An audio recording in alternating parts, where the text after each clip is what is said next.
Hello दोस्तों, कैसे हैं आप लोग। आशा करते हैं आप लोग बहुत ही अच्छे होंगे। तो आज हम लोग एक नया टॉपिक संघ एवं इसका क्षेत्र यूनियन एंड इट्स टेरिटरी के बारे में पढ़ेंगे और जानेंगे इसके बारे में।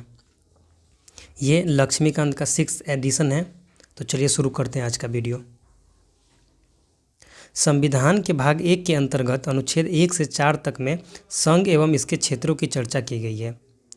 पहला है राज्यों का संघ। अनुच्छेद 1 में कहा गया है कि इंडिया यानी भारत बजाय राज्यों के समूह के राज्यों का संघ होगा। यह व्यवस्था दो बातों को स्पष्ट करती है, एक देश का नाम और दूसरी राज्य पद्धति का प्रकार। संविधान सभा में देश के नाम को लेकर किसी तरह का कोई मैतज्ञ नहीं था। कुछ सदस्यों ने सलाह दी थी कि इसका परंपरागत नाम भारत को रहने दिया जाए, जबकि कुछ ने आधुनिक नाम इंडिया की वकालत की।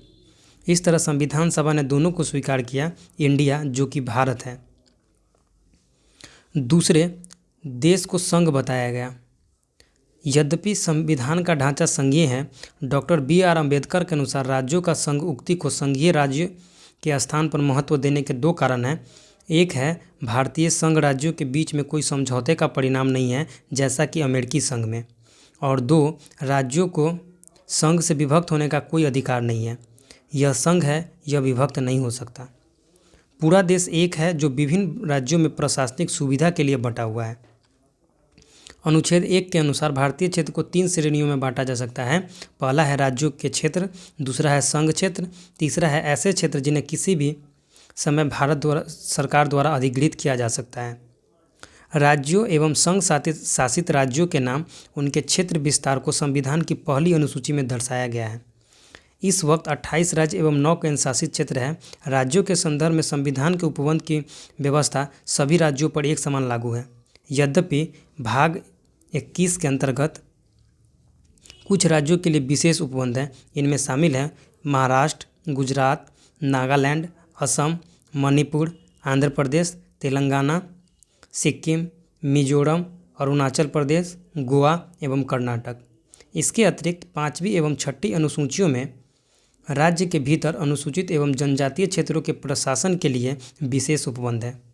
उल्लेखनीय है कि भारत के क्षेत्र भारत का संघ से ज़्यादा व्यापक अर्थ समेटे हैं, क्योंकि बाद वाले में सिर्फ राज्य शामिल है, जबकि पहले में न केवल राज्य वर्ण बल्कि संघ शासित क्षेत्र एवं वे क्षेत्र जिन्हें केंद्र सरकार द्वारा भविष्य में कभी भी अधिगृहित किया जा सकता है शामिल है। संघीय व्यवस्था में राज्य इसके सदस्य हैं और केंद्र के साथ शक्तियों के बंटवारे में हिस्सेदार हैं।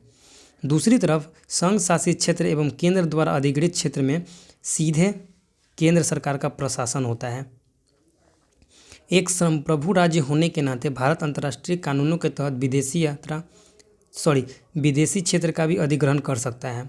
उदाहरण के लिए सत्तांतरण यानी कि संधि के अनुसार खरीद, उपहार या लीज, व्यवसाय जिसे अभी तक किसी मान्य शासक ने अधिगृहित न किया हो, जीत या हराकर।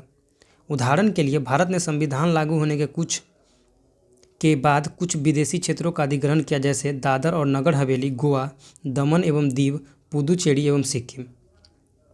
इन क्षेत्रों के अधिग्रहण की बाद में आगे चर्चा की जाएगी। अनुच्छेद 2 में संसद को यह शक्ति दी गई है कि संसद विधि द्वारा ऐसे निबंधनों और शर्तों पर जो वह ठीक समझे संघ में नए राज्यों का प्रवेश या उसकी स्थापना कर सकेगी। इस तरह अनुच्छेद 2 संसद को 2 शक्तियां प्रदान करता है। पहला है नए राज्यों को भारत के संघ में शामिल करें और दूसरा है नए राज्यों को गठित करने की शक्ति। पहली शक्ति उन राज्यों के प्रवेश को लेकर है जो पहले से अस्तित्व में है, जबकि दूसरी शक्ति नए राज्यों जो अस्तित्व में नहीं है के गठन को लेकर है। अर्थात अनुच्छेद 2 उन राज्यों जो भारतीय संघ के हिस्से नहीं हैं के प्रवेश एवं गठन से संबंधित है। दूसरी ओर अनुच्छेद 3 भारतीय संघ के नए राज्यों के निर्माण या वर्तमान राज्यों में परिवर्तन से संबंधित है। दूसरे शब्दों में अनुच्छेद 3 में भारतीय संघ के राज्यों के पुनर्सीमन की व्यवस्था करता है। अब है राज्यों के पुनर्गठन संबंधी संसद की शक्ति। अनुच्छेद 3 संसद को अधिगृहित करता है। पहला, किसी राज्य में से उसका राज्य क्षेत्र अलग करके अथवा 2 या अधिक राज्यों को या राज्यों के भागों को मिलाकर अथवा किसी राज्य क्षेत्र को किसी राज्य के भाग के साथ मिलाकर नए राज्य का निर्माण कर सकेगी। दूसरा है किसी राज्य के क्षेत्र को बढ़ा सकेगी। तीसरा है किसी राज्य का क्षेत्र घटा सकेगी। चौथा है किसी राज्य की सीमाओं में परिवर्तन कर सकेगी। और पांचवा है किसी राज्य के नाम में परिवर्तन कर सकेगी। हालांकि इस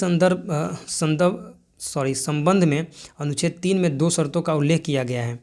एक, उपयुक्त परिवर्तन से संबंधित कोई अध्यादेश राष्ट्रपति की पूर्व मंजूरी के बाद ही संसद में पेश किया जा सकता है। और दो, संस्तुति से पूर्व राष्ट्रपति उस अध्यादेश को संबंधित राज्य के विधानमंडल का मत जानने के लिए भेजता है। यह मत निश्चित समय सीमा के भीतर दिया जाना चाहिए। इसके अतिरिक्त संसद की नए राज्यों का निर्माण करने की शक्ति में किसी राज्य या संघ क्षेत्र के किसी भाग को किसी अन्य राज्य या संघ क्षेत्र में मिलाकर अथवा नए राज्य या संघ क्षेत्र में मिलाकर अथवा नए राज्य या संघ क्षेत्र का निर्माण सम्मिलित है। राष्ट्रपति या संसद राज्य विधानमंडल के मत को मानने के लिए बाध्य नहीं है और इसे स्वीकार या अस्वीकार कर सकता है, भले ही उसका मत समय पर आ गया हो। संशोधन संबंधी अध्यादेश के संसद में आने पर हर बार राज्य के विधानमंडल के लिए नया संदर्भ बनाना जरूरी नहीं। संघ क्षेत्र के मामले में संबंधित विधानमंडल के संदर्भ की कोई आवश्यकता नहीं। संसद जब उचित समझे स्वयं कदम उठा सकती है। इस तरह यह स्पष्ट है कि संविधान संसद को यह अधिकार देता है कि वह नए राज्य बनाने, उसमें परिवर्तन करने, नाम बदलने या सीमा में परिवर्तन के संबंध में बिना राज्यों की अनुमति के कदम उठा सकती है। दूसरे शब्दों में संसद अपने अनुसार भारत के राजनीतिक मानचित्र का पुनर्निर्धारण कर सकती है। इस तरह संविधान द्वारा क्षेत्रीय एकता या राज्य के अस्तित्व को गारंटी नहीं दी गई है। इस तरह भारत को सही कहा गया है विभक्त राज्यों का अविभाज्य संघ। संघ राज्य सरकार को समाप्त कर सकती है। संघ सरकार राज्य को समाप्त कर सकती है, जबकि राज्य सरकार संघ को समाप्त नहीं कर सकती। दूसरी तरफ अमेरिका में क्षेत्रीय एकता या राज्यों के अस्तित्व को संविधान द्वारा गारंटी दी गई है। अमेरिकी संघीय राज्य सरकार नए राज्यों का निर्माण या उसकी सीमाओं में परिवर्तन बिना संबंधित राज्यों की अनुमति के नहीं कर सकते हैं। इसलिए अमेरिका को अविभाज्य राज्यों का अविभाज्य संघ कहा गया है। संविधान यानी कि अनुच्छेद 4 में स्वयं यह घोषित करता है कि नए राज्यों का प्रवेश या गठन अनुच्छेद 2 के अंतर्गत नए राज्यों के निर्माण, सीमाओं, क्षेत्रों और नामों में परिवर्तन अनुच्छेद 3 के अंतर्गत को संविधान के अनुच्छेद 368 के तहत संशोधन नहीं माना जाएगा। अर्थात इस तरह का कानून एक सामान्य बहुमत और साधारण विधायी प्रक्रिया के जरिए पारित किया जा सकता है। क्या संसद को यह अधिकार है कि वो किसी राज्य के क्षेत्र को समाप्त कर भारतीय क्षेत्र को किसी अन्य देश को दे दे? यह प्रश्न उच्चतम न्यायालय के सामने तब आया जब 1960 में राष्ट्रपति द्वारा एक संदर्भ के जरिए उससे इस बारे में पूछा गया। केंद्र सरकार के एक निर्णय की बेरुवाड़ी संघ यानी कि पश्चिम बंगाल पर पाकिस्तान का नेतृत्व ने राजनीतिक विद्रोह और विवाद को जन्म दिया, जिस कारण राष्ट्रपति से संदर्भ लिया गया। उच्चतम न्यायालय ने कहा कि संसद की शक्ति राज्यों की सीमा समाप्त करने और अनुच्छेद 3 के अंतर्गत भारतीय क्षेत्र को अन्य देश को देने की नहीं है। यह कार्य अनुच्छेद 368 में संशोधन कर किया जा सकता है। इस तरह 9वें संविधान संशोधन अधिनियम 1960 के प्रभावी होने पर उक्त क्षेत्र पाकिस्तान को स्थानांतरित कर दिया गया। दूसरी तरफ 1969 में उच्चतम न्यायालय ने व्यवस्था दी कि भारत और अन्य देशों के बीच सीमा निर्धारण विवाद को हल करने के लिए संवैधानिक संशोधन की जरूरत नहीं है। यह कार्य कार्यपालिका द्वारा किया जा सकता है। इसमें भारतीय क्षेत्र को विदेश को सौंपना शामिल नहीं है। बांग्लादेश के साथ क्षेत्रों का आदान प्रदान। 100वां संविधान संशोधन अधिनियम 2015 को इसलिए अधिनियमित किया गया कि भारत द्वारा कुछ भूभाग का अधिग्रहण किया जाए, जबकि कुछ अन्य भूभाग को बांग्लादेश को हस्तांतरित कर दिया जाए।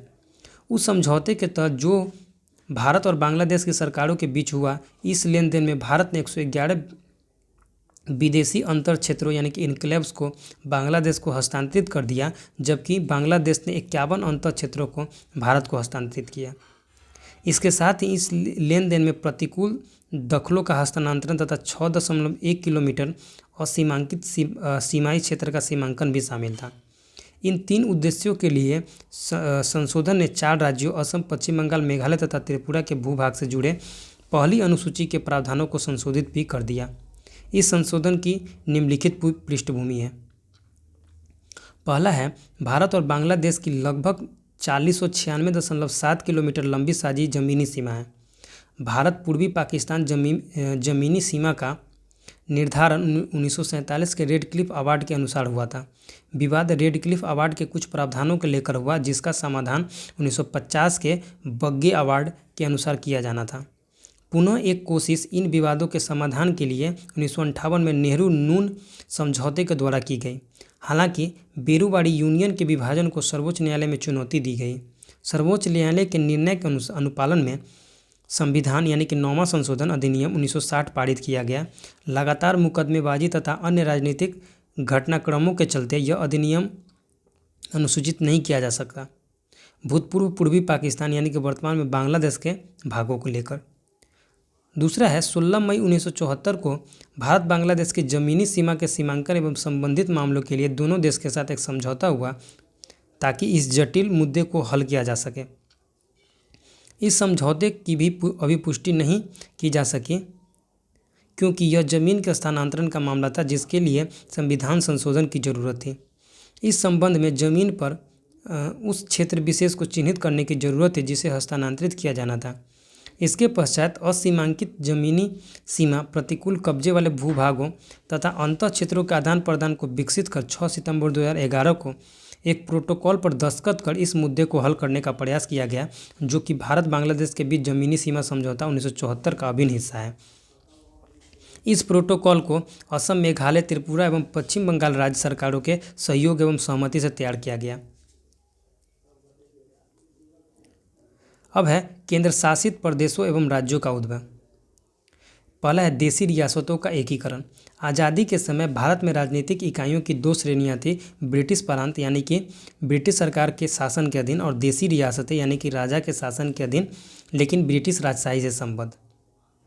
भारतीय स्वतंत्रता अधिनियम 1947 के अंतर्गत 2 स्वतंत्र एवं पृथक प्रभुत्व वाले देश भारत और पाकिस्तान का निर्माण किया गया और देशी रियासतों को 3 विकल्प दिए गए: भारत में शामिल हो, पाकिस्तान में शामिल हो या स्वतंत्र रहे।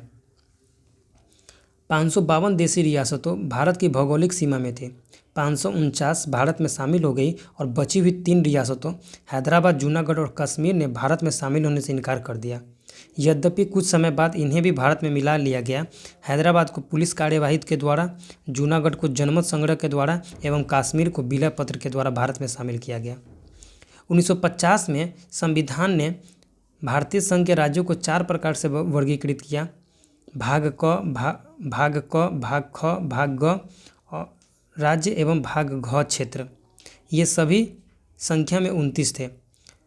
भाग क में वे राज्य थे जहाँ ब्रिटिश भारत में गवर्नर का शासन था। भाग ख में 9 राज्य विधानमंडल के साथ शाही शासन। भाग ग में ब्रिटिश भारत के मुख्य आयुक्त का शासन एवं कुछ में शाही शासन था। भाग ग में राज्य यानी कि कुल 10 का केंद्रीकृत प्रशासन था। अंडमान एवं निकोबार द्वीप समूह को अकेले भाग घ क्षेत्र में रखा गया था। अब है धड़ आयोग और जेवीपी समिति। देशी रियासतों का शेष भारत में एकीकरण विशुद्ध रूप से अस्थायी व्यवस्था थी। इस देश के विभिन्न भागों, विशेष रूप से दक्षिण से मांग उठने लगी कि राज्यों का भाषा के आधार पर पुनर्गठन हो। जून 1948 में भारत सरकार ने एस.के. धर की अध्यक्षता में भाषाई प्रांत आयोग की नियुक्ति की। आयोग ने अपनी रिपोर्ट दिसंबर 1948 में पेश की। आयोग ने सिफारिश की कि राज्यों का पुनर्गठन भाषाई कारक की बजाय प्रशासनिक सुविधा के अनुसार होना चाहिए। इससे अत्यधिक असंतोष फैल गया। परिणाम स्वरूप कांग्रेस द्वारा दिसंबर 1948 में एक अन्य भाषाई प्रांत समिति का गठन किया गया। इसमें जवाहरलाल नेहरू, वल्लभ भाई पटेल और पट्टाभी सीतारामैया शामिल थे, जिसे जेवीपी समिति के रूप में जाना गया। इसने अपने रिपोर्ट अप्रैल 1949 में पेश की और इस बात को औपचारिक रूप से अस्वीकार किया कि राज्यों के पुनर्गठन का आधार भाषा होनी चाहिए। हालांकि अक्टूबर 1953 में भारत सरकार को भाषा के आधार पर पहले राज्य के गठन के लिए मजबूर होना पड़ा, जब मद्रास से तेलुगु भाषी क्षेत्र को पृथक कर आंध्र प्रदेश का गठन किया गया। इसके लिए एक लंबा विरोध आंदोलन हुआ, जिसके अंतर्गत 56 दिनों की भूख हड़ताल के बाद एक कांग्रेसी कार्यकर्ता पोट्टी श्रीरामुलु का निधन हो गया। अब देखते हैं इसमें क्या है। इसमें 1950 में भारतीय क्षेत्र भाग क में कौन कौन से राज्य थे? तो भाग क में थे असम, बिहार, बम्बई, मध्य प्रदेश, मद्रास, उड़ीसा, पंजाब, संयुक्त प्रांत और पश्चिम बंगाल। भाग ख में थे हैदराबाद, जम्मू कश्मीर, मध्य भारत, मैसूर, पटियाला एवं पूर्वी पंजाब। फिर थे राजस्थान, सौराष्ट्र, त्रावणकोर, कोचीन और विंध्य प्रदेश। भाग घ में राज्य थे अजमेर, भोपाल, बिलासपुर, कूच बिहार, कुर्ग, दिल्ली, हिमाचल प्रदेश, कच्छ, मणिपुर और त्रिपुरा। और भाग घ में राज्य थे अंडमान और निकोबार द्वीप समूह। अब है राज्यों एवं संघीय क्षेत्रों से संबंधित संविधान के मूल भाग। भाग 6 में है पहली अनुसूचित के भाग ए में शामिल राज्य। इसमें अवतरित अनुच्छेद है 152 से 237। फिर है भाग 7 में पहली अनुसूची भाग बी में शामिल राज्य। इसमें अनुच्छेद है 238। फिर है भाग 8 पहली अनुसूची के भाग सी में शामिल राज्य। इसमें अनुच्छेद 239 से 242। और भाग 9 में है पहली अनुसूची के भाग डी में शामिल संघीय क्षेत्र तथा अन्य क्षेत्र जो उसी अनुसूची में शामिल नहीं है। इसके लिए अनुच्छेद है 234। 1956 में भारतीय क्षेत्र कौन कौन थे? तो इसमें राज्य थे आंध्र प्रदेश, असम, बिहार, बम्बई, जम्मू कश्मीर, केरल, मध्य प्रदेश, मद्रास, मैसूर, उड़ीसा, पंजाब, राजस्थान, उत्तर प्रदेश और पश्चिम बंगाल। कुल मिला के 14 राज्य थे और 6 केंद्र शासित प्रदेश थे। कौन कौन थे संघ शासित प्रदेश? तो पहला था अंडमान एवं निकोबार द्वीप समूह, दूसरा दिल्ली, तीसरा हिमाचल प्रदेश, चौथा था लक्षद्वीप, मिनिकॉय और अमीनी द्वीप समूह, अमीनी द्वीपी द्वीप समूह। पांचवा थे मणिपुर और छठा त्रिपुरा। अब इसके बाद है फजल अली आयोग। आंध्र प्रदेश के निर्माण से अन्य क्षेत्रों में भी भाषा के आधार पर राज्य बनाने की मांग उठने लगी। इसके कारण भारत सरकार को दिसंबर 1953 में एक 3 सदस्यीय राज्य पुनर्गठन आयोग फजल अली की अध्यक्षता में गठित करने के लिए विवश होना पड़ा। इसके अन्य 2 सदस्य थे के.एम. पन्नीकर और एच.एन. कुंजरू। इसने अपनी रिपोर्ट 1955 में पेश की और इस बात को व्यापक रूप से स्वीकार किया कि राज्यों के पुनर्गठन में भाषा को मुख्य आधार बनाया जाना चाहिए। लेकिन इसने एक राज्य एक भाषा के सिद्धांत को अस्वीकार कर दिया। इसका मत था कि किसी भी राजनीतिक इकाई के पुनर्निर्धारण में भारत की एकता को प्रमुखता दी जानी चाहिए। समिति ने किसी राज्य पुनर्गठन योजना के लिए 4 बड़े कारकों की पहचान की।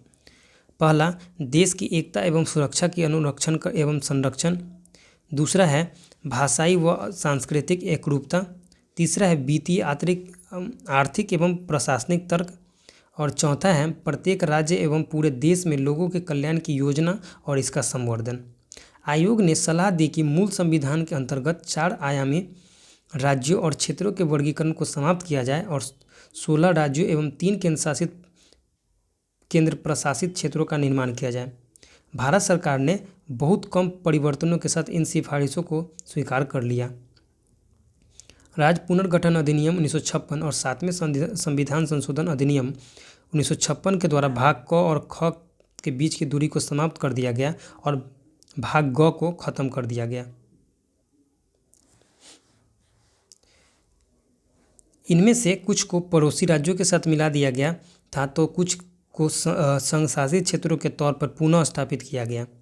परिणाम स्वरूप 1 नवंबर 1956 को 14 राज्य और 6 केंद्र शासित प्रदेशों का गठन किया गया। अब है राज्य पुनर्गठन अधिनियम 1956 द्वारा कोचीन राज्य के त्रावणकोर तथा मद्रास राज्य के मालाबार तथा दक्षिण कन्नड़ के कासरगोडे को मिलाकर एक नया राज्य केरल स्थापित किया गया। इस अधिनियम ने हैदराबाद राज्य के तेलुगु भाषी क्षेत्र को आंध्र राज्य में मिलाकर एक नए राज्य आंध्र प्रदेश की स्थापना की। उसी प्रकार मध्य भारत राज्य, विंध्य प्रदेश राज्य तथा भोपाल को मिलाकर मध्य प्रदेश राज्य का सृजन हुआ। पुनः इसने सौराष्ट्र और कच्छ राज्य को मिलाकर बम्बे राज्य में, कुर्ग राज्य को मैसूर राज्य में, पटियाला एवं पूर्वी पंजाब को पंजाब राज्य तथा अजमेर राज्य को राजस्थान राज्य में विलायित कर दिया गया। इसके अलावा इस अधिनियम द्वारा नए संघ शासित प्रदेश लक्षद्वीप, मिनिकॉय तथा अमीनी द्वीपों का सृजन महाराष्ट्र राज्य में से काटकर किया गया।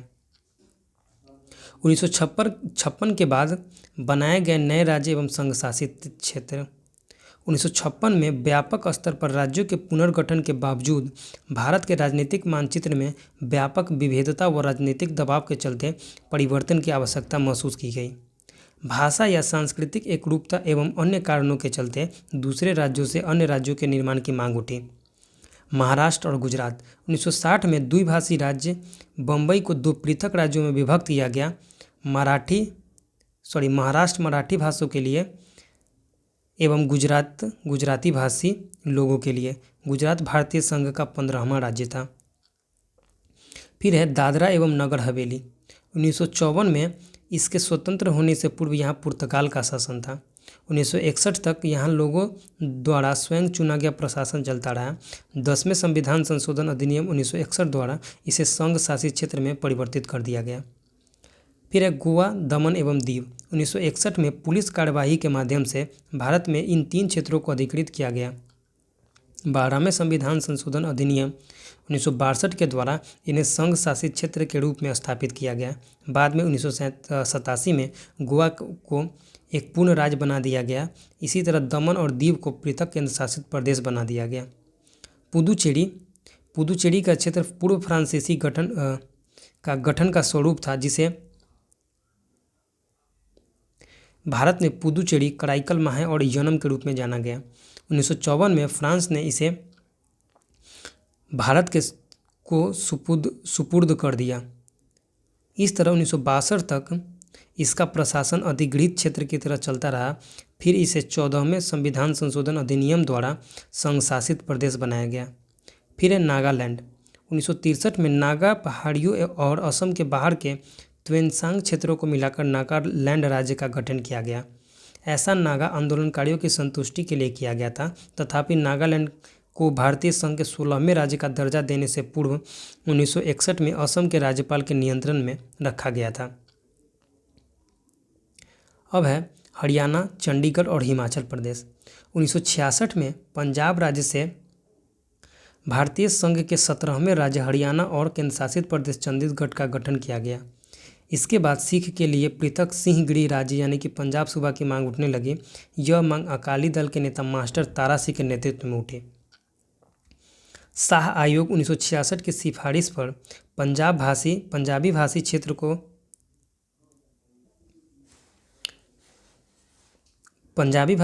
पंजाब राज्य एवं हिंदी भाषी क्षेत्र को हरियाणा राज्य के रूप में स्थापित किया गया एवं इससे लगे पहाड़ी क्षेत्र को केंद्र शासित राज्य हिमाचल प्रदेश का रूप दिया गया। 1971 में संघ शासित क्षेत्र हिमाचल प्रदेश को पूर्ण राज्य का दर्जा दे दिया गया।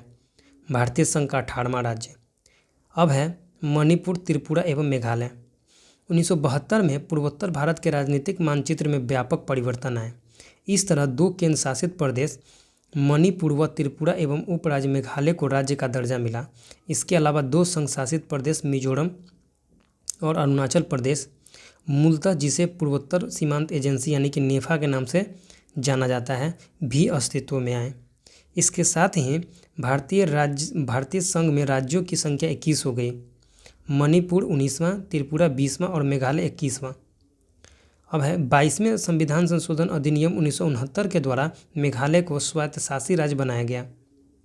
यह असम में उपराज्य के रूप में भी जाना जाता था, जिसका अपना मंत्री परिषद था। यद्यपि यह मेघालय के लोगों की महत्वाकांक्षा की पूर्ति नहीं कर पाया। मिजोरम एवं अरुणाचल प्रदेश संघ शासित प्रदेशों को असम क्षेत्र से पृथक किया गया। अब है सिक्किम। 1947 तक सिक्किम भारत का एक शाही राज्य था, जहां चोग्याल का शासन था। 1947 में ब्रिटिश शासन के समाप्त होने पर सिक्किम को भारत द्वारा रक्षित किया गया। भारत सरकार ने इसकी रक्षा, विदेश मामले एवं संचार का उत्तरदायित्व लिया। 1974 में सिक्किम ने भारत के प्रति अपनी इच्छा दर्शाई। तदनुसार संसद द्वारा 35वां संविधान संशोधन अधिनियम 1974 लागू किया गया। इसके बाद सिक्किम को एक संबद्ध राज्य का दर्जा दिया गया। इस उद्देश्य के लिए एक नए अनुच्छेद 2 क एवं नई अनुसूची 10वीं अनुसूची, जिसमें संबद्धता की शर्तें एवं नियम उल्लेखित किए गए, को संविधान में जोड़ा गया। हालांकि यह प्रयोग अधिक नहीं चला। इससे सिक्किम के लोगों की महत्वाकांक्षा की पूर्ति नहीं हुई। 1975 में एक जनमत के दौरान उन्होंने चोग्याल के शासन को समाप्त करने के लिए मत दिया। इस तरह सिक्किम भारत का एक अभिन्न हिस्सा बन गया। इसी तरह 36वें संविधान संशोधन अधिनियम 1975 के प्रभावी होने के बाद सिक्किम को भारतीय संघ का पूर्ण राज्य बना दिया गया, 22वां राज्य। इस संशोधन के माध्यम से संविधान की पहली व चौथी अनुसूचित को संशोधित कर नया अनुच्छेद 371 को जोड़ा गया। इसमें सिक्किम के प्रशासन के लिए कुछ विशेष प्रावधानों की व्यवस्था की गई। इसने अनुच्छेद 2 क और 10वीं अनुसूची को भी निरसित कर दिया, जिन्हें 1974 के 35वें संविधान संशोधन अधिनियम द्वारा जोड़ा गया था। अब है मिजोरम, अरुणाचल प्रदेश और गोवा। 1987 में भारतीय संघ में 3 नए राज्य मिजोरम, अरुणाचल प्रदेश और गोवा 23वें, 24वें एवं 25वें राज्य के रूप में अस्तित्व में आए। संघ शासित प्रदेश मिजोरम को पूर्ण राज्य बनाया गया। यह निर्माण 1986 में एक समझौते के आधार पर हुआ, जिस पर भारत सरकार एवं मिजो नेशनल फ्रंट ने हस्ताक्षर किए, जिसने 2 दशक से चले आ रहे राजद्रोह को समाप्त किया। अरुणाचल प्रदेश भी 1972 में संघ शासित प्रदेश बना। संघ शासित प्रदेश गोवा, दमन और दीव से गोवा को पृथक कर अलग राज्य बनाया गया। फिर है छत्तीसगढ़, उत्तराखंड और झारखंड। सन 2000 में छत्तीसगढ़, उत्तराखंड और झारखंड को क्रमशः मध्य प्रदेश, उत्तर प्रदेश और बिहार से पृथक कर नए राज्य के रूप में मान्यता दी गई। ये तीनों राज्य भारतीय संघ के 26वें, 27वें व 28वें राज्य बने। फिर है तेलंगाना। वर्ष 2014 में तेलंगाना राज्य आंध्र प्रदेश राज्य के भूभाग को काटकर भारत के 29वें राज्य के रूप में अस्तित्व में आया। आंध्र प्रदेश राज्य अधिनियम 1953 ने भारत में भाषा के आधार पर पहला राज्य का निर्माण किया, आंध्र प्रदेश, जिससे मद्रास राज्य यानी कि तमिलनाडु के तेलुगु भाषी क्षेत्र शामिल किए गए। कुर्नूल आंध्र प्रदेश राज्य की राजधानी थी, जबकि गुंटूर में राज्य का उच्च न्यायालय स्थापित था।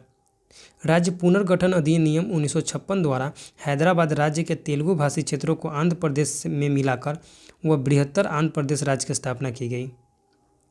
राज्य की राजधानी हैदराबाद स्थानांतरित की गई।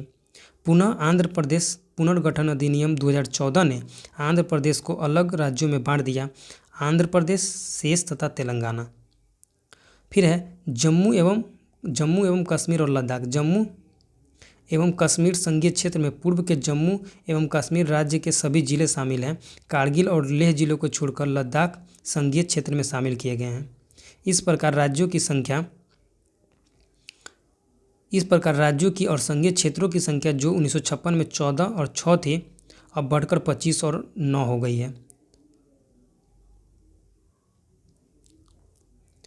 अब है नामों में परिवर्तन। कुछ राज्यों एवं संघ शासित क्षेत्रों के नामों में भी परिवर्तन किया गया। संयुक्त प्रांत पहला राज्य था जिसका नाम परिवर्तित किया गया। इसका नया नाम 1950 में उत्तर प्रदेश किया गया। 1969 में मद्रास का नया नाम तमिलनाडु रखा गया। इसी तरह 1973 में मैसूर का नया नाम कर्नाटक रखा गया। इसी वर्ष लक्षद्वीप, मिनिकॉय और अमिनी द्वीप का नया नाम लक्षद्वीप रखा गया। 1992 में संघ शासित प्रदेश दिल्ली का नया नाम राष्ट्रीय राजधानी क्षेत्र दिल्ली रखा गया, इसे बिना पूर्ण राज्य का दर्जा दिए। यह बदलाव 69वें संविधान संशोधन अधिनियम 1991 द्वारा हुआ। वर्ष 2006 में उत्तरांचल का नाम बदलकर उत्तराखंड कर दिया गया। इसी वर्ष पांडिचेरी का नाम बदलकर पुदुचेरी कर दिया गया। वर्ष 2011 में उड़ीसा का पुनः नामकरण ओडिशा के रूप में हुआ। अब है 2019 में भारतीय क्षेत्र। इसमें है राज्य में है आंध्र प्रदेश, अरुणाचल प्रदेश, असम, बिहार, छत्तीसगढ़, गोवा, गुजरात, हरियाणा, हिमाचल प्रदेश, झारखंड, कर्नाटक, केरल, मध्य प्रदेश, महाराष्ट्र, मणिपुर, मेघालय, मिजोरम, नागालैंड, उड़ीसा, पंजाब, राजस्थान, सिक्किम, तमिलनाडु, तेलंगाना, त्रिपुरा, उत्तराखंड, उत्तर प्रदेश और पश्चिम बंगाल। और संघ शासित क्षेत्र है अंडमान एवं निकोबार द्वीप समूह, दूसरा है चंडीगढ़, तीसरा है दादरा एवं नगर हवेली, चौथा है दमन व दीव, पाँचवा है दिल्ली राष्ट्रीय राजधानी क्षेत्र, छठा है जम्मू और कश्मीर, सातवां लद्दाख, आठवां लक्षद्वीप और नौवां पुदुचेरी। अब है संसद द्वारा संविधान के अनुच्छेद 3 के अंतर्गत बनाए गए कानून। पहला अधिनियम है असम सीमा परिवर्तन अधिनियम 1951। असम राज्य की सीमाओं में परिवर्तन, जिसमें भूमि की एक पट्टी भूटान को दे दी गई। दूसरा है आंध्र प्रदेश राज्य अधिनियम 1955। पहला भाषाई राज्य बनाया गया आंध्र प्रदेश, जिसके लिए पुराने मद्रास राज्य के तेलुगु भाषी क्षेत्रों को शामिल कर दिया गया, क्षेत्रों को मिला दिया गया। कुर्नूल आंध्र प्रदेश की राजधानी थी, जबकि गुंटूर में राज्य का उच्च न्यायालय स्थापित हुआ। फिर है हिमाचल प्रदेश एवं बिलासपुर नए राज्य अधिनियम 1954। पूर्व के हिमाचल प्रदेश एवं बिलासपुर राज्यों को मिलाकर नए हिमाचल प्रदेश राज्य का निर्माण किया गया। फिर है चंदनगढ़ विलय अधिनियम 1954। चंदनगढ़ के भू क्षेत्र, जो कि एक फ्रेंच इंडियन एनक्लेव यानी अंतर क्षेत्र था, को पश्चिम बंगाल राज्य में मिला दिया गया। अब है राज्य पुनर्गठन अधिनियम 1956। भाषाई, क्षेत्रीय एवं स्थानीय मांगों को पूरा करने के लिए विभिन्न राज्यों की सीमाओं में भारी बदलाव किए गए। इस कानून ने 14 राज्य एवं 6 केंद्र शासित संघ शासित प्रदेश सृजित किए। राज्यों के नाम आंध्र प्रदेश, असम, बिहार, बॉम्बे, जम्मू कश्मीर, केरल, मध्य प्रदेश, मद्रास, मैसूर, उड़ीसा, पंजाब, राजस्थान, उत्तर प्रदेश और पश्चिम बंगाल। संघ शासित प्रदेशों के नाम अंडमान एवं निकोबार द्वीप समूह, दिल्ली, हिमाचल प्रदेश, लक्षद्वीप, मिनिकॉय एवं अमिनी द्वीपी द्वीप समूह, मणिपुर एवं त्रिपुरा। एक नए राज्य केरल का निर्माण त्रावणकोर कोचीन राज्य में मद्रास कन्नड़ के कासरगोड को मिलाकर कर दिया गया। हैदराबाद राज्य के तेलुगु भाषी क्षेत्रों को आंध्र राज्य में मिलाकर आंध्र प्रदेश राज्य का सृजन किया गया। पुनः मध्य भारत राज्य, विंध्य प्रदेश राज्य और भोपाल राज्य को मिलाकर मध्य प्रदेश राज्य का सृजन किया गया। उसी प्रकार इस अधिनियम द्वारा सौराष्ट्र और कच्छ को मिलाकर बॉम्बे राज्य, दुर्ग राज्य को मैसूर राज्य, पटियाला तथा पूर्वी पंजाब राज्य संघ पेप्सू को मिलाकर राजस्थान राज्य के रूप में सृजन किया गया। इसके साथ ही मद्रास राज्य से काटकर नए संघीय क्षेत्र लक्षद्वीप, मिनिकॉय तथा अमिनी द्वीप का समूह का सृजन किया गया। अब है छठा है बिहार तथा पश्चिम बंगाल 1956। बिहार के कतिपय क्षेत्रों पश्चिम बंगाल को हस्तांतरित कर दिया गया। सातवां है राजस्थान एवं मध्य प्रदेश भूभाग हस्तांतरण अधिनियम 1959। राजस्थान राज्य के कतिपय भूभागों को मध्य प्रदेश राज्य को हस्तांतरित किया गया। फिर है आंध्र प्रदेश एवं मद्रास सीमा परिवर्तन अधिनियम 1959। आंध्र प्रदेश तथा मद्रास राज्यों की सीमा में परिवर्तन यानी कि रद्दोबदल किया गया। फिर है बॉम्बे पुनर्गठन अधिनियम 1960। बॉम्बे राज्य से गुजराती भाषी क्षेत्रों को निकालकर अलग गुजरात राज्य यानी कि 16वां राज्य गठित किया गया तथा बॉम्बे राज्य के शेष भागों को महाराष्ट्र राज्य कहा गया। अहमदाबाद को गुजरात की राजधानी बनाया गया। फिर है अधिग्रहित भूभाग विलय अधिनियम 1960। भारत सरकार और पाकिस्तान सरकार के बीच 1958 एवं 1959 में हुए समझौते के तहत पाकिस्तान के कतिपय अधिग्रहित भूभागों का असम, पंजाब और पश्चिम बंगाल राज्यों में विलय। 11वां है नागालैंड राज्य अधिनियम 1962। एक नया राज्य बना नागालैंड, 16वां राज्य असम राज्य से ह्वेनसांग नागा पहाड़ियों को अलग करके। यह क्षेत्र संविधान की 6ठी अनुसूची में निर्दिष्ट एक जनजातीय क्षेत्र था। फिर है पंजाब पुनर्गठन अधिनियम 1966। पंजाब राज्य के हिंदी भाषी क्षेत्रों को अलग कर एक अलग राज्य हरियाणा, 17वां राज्य अस्तित्व में आया। इसी अधिनियम द्वारा चंडीगढ़ को संघीय क्षेत्र के अलावा पंजाब और हरियाणा राज्यों की साझा राजधानी बनाया गया। फिर है बिहार एवं उत्तर प्रदेश सीमा परिवर्तन अधिनियम 1968। इसमें बिहार एवं उत्तर प्रदेश की सीमाओं में फेरबदल किया गया। फिर है आंध्र प्रदेश एवं मैसूर भूभाग हस्तांतरण अधिनियम 1968। मैसूर राज्य के कुछ भाग आंध्र प्रदेश को हस्तांतरित कर दिए गए। फिर है मद्रास राज्य नाम परिवर्तन अधिनियम 1969। मद्रास राज्य का नाम बदलकर तमिलनाडु कर दिया गया। फिर है असम पुनर्गठन यानी कि मेघालय अधिनियम 1969। असम राज्य के अंतर्गत एक स्वायत्त शासी राज्य यानी कि उपराज्य मेघालय की स्थापना की गई। फिर है हिमाचल प्रदेश राज्य अधिनियम 1970। हिमाचल प्रदेश को संघीय क्षेत्र से उत्क्रमित कर राज्य बनाया गया, 18वां राज्य बनाया गया। उत्तर पूर्व क्षेत्र पुनर्गठन अधिनियम 1971। 2 संघीय क्षेत्रों मणिपुर एवं त्रिपुरा को राज्य यानी कि 19वां एवं 20वां राज्य बनाया गया। मेघालय को भी पूर्ण राज्य का दर्जा 21वां प्रदान किया गया, जो कि पहले एक उपराज्य था असम राज्य के अंतर्गत। इसके अतिरिक्त असम राज्य से निकालकर मिजोरम और अरुणाचल प्रदेश संघीय क्षेत्र बनाया गया। फिर है मैसूर राज्य यानी कि नाम परिवर्तन अधिनियम 1973। मैसूर राज्य का नाम परिवर्तन कर कर्नाटक कर दिया गया। फिर है मैसूर राज्य नाम परिवर्तन अधिनियम 1973। लक्षद्वीप, मिनिकॉय एवं अमीनी द्वीपी द्वीप समूह संघ क्षेत्र का नाम परिवर्तन कर संघीय क्षेत्र लक्षद्वीप कर दिया गया। फिर है हरियाणा एवं उत्तर प्रदेश सीमा परिवर्तन अधिनियम 1979। हरियाणा तथा उत्तर प्रदेश राज्यों में सीमा में परिवर्तन किया गया। फिर है मिजोरम राज्य अधिनियम 1986। मिजोरम को संघीय क्षेत्र से उत्क्रमित कर राज्य यानी कि 23वां राज्य का दर्जा प्रदान किया गया। फिर है अरुणाचल प्रदेश राज्य अधिनियम 1986। संघीय क्षेत्र अरुणाचल प्रदेश को राज्य यानी कि 24वां राज्य का दर्जा प्रदान किया गया। गोवा, दमन एवं दीव अरुणाचल पुनर्गठन अधिनियम 1987। नया राज्य गोवा यानी कि 25वां राज्य बनाया गया संघीय क्षेत्र गोवा, दमन एवं दीव से निकालकर। अब है मध्य प्रदेश पुनर्गठन अधिनियम 2000। मध्य प्रदेश राज्य के भूभाग से निकालकर छत्तीसगढ़ नामक नया राज्य यानी कि 26वां राज्य बनाया गया। फिर है उत्तर प्रदेश पुनर्गठन अधिनियम 2000। उत्तर प्रदेश राज्य के भूभाग से निकालकर उत्तरांचल नामक नया राज्य यानी कि 27वां राज्य बनाया गया। फिर है बिहार पुनर्गठन अधिनियम 2000। बिहार राज्य से अलग कर एक नए राज्य झारखंड 28वां राज्य की स्थापना की गई। उत्तरांचल नाम परिवर्तन अधिनियम 2006। उत्तरांचल राज्य का नाम परिवर्तन कर उत्तराखंड कर दिया गया। फिर है पांडिचेरी नाम परिवर्तन अधिनियम 2006। संघीय क्षेत्र पांडिचेरी का नाम परिवर्तित कर पुदुचेरी किया गया। उड़ीसा नाम परिवर्तन अधिनियम 2011। उड़ीसा राज्य का नाम परिवर्तित कर ओडिशा किया गया। फिर है आंध्र प्रदेश पुनर्गठन अधिनियम 2014। आंध्र प्रदेश पुनर्गठन अधिनियम 2014 में है तेलंगाना राज्य यानी कि 29वां राज्य का गठन आंध्र प्रदेश राज्य के कुछ क्षेत्रों को उससे अलग कर किया गया। फिर है जम्मू एवं कश्मीर पुनर्गठन अधिनियम 2019। पूर्ववर्ती जम्मू एवं कश्मीर राज्य को दो अलग अलग संघीय क्षेत्रों में विभक्त किया गया, संघीय क्षेत्र जम्मू एवं कश्मीर तथा संघीय क्षेत्र लद्दाख। इसके बाद है तालिका 506 में दिया गया है संघ एवं इसके क्षेत्र से संबंधित अनुच्छेद ए। पहला है अनुच्छेद संख्या 1। इसमें क्या विषय वस्तु है तो संघ के क्षेत्र का नाम दिया गया है। अनुच्छेद 2 में है नए राज्यों का नामांकन अथवा स्थापना। अनुच्छेद 2A में दिया गया है सिक्किम राज्य के संबंध जो कि निरस्त कर दिया गया है। फिर तीसरा अनुच्छेद में दिया गया है नए राज्यों की स्थापना तथा मौजूदा राज्यों के क्षेत्रफल, सीमा अथवा नामों में परिवर्तन।